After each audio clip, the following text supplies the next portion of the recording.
માંગરોળ તાલુકાના પીપોદરા જીઆઈડીસીમાં ફેક્ટરીમાં કામ કરતા મજૂરોએ કામના કલાક ઘટાડવા ફેક્ટરીઓ અને કારખાનાઓ બંધ કરાતા અફરાતફરીનો માહોલ સર્જાયો હતો।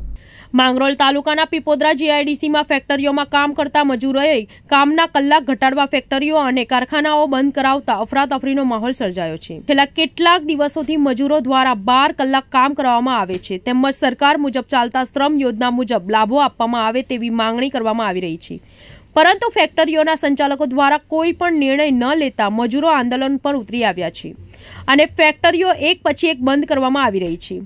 કોસંબા પોલીસ ઘટના સ્થળે પહોંચી આવી હતી અને લોકોને સમજાવવાનો પ્રયાસ કર્યો હતો। કોસંબા પીઆઈ બારોટ દ્વારા પાલોદ પોલીસ મથકે ફેક્ટરીઓ માલિકને તેમજ કારીગરોને બોલાવીને મીટિંગ બેઠાવી હતી। તેમને કાયદા નિયમો સમજાવી તેમની વચ્ચે સમાધાન પણ કરાવ્યું હતું।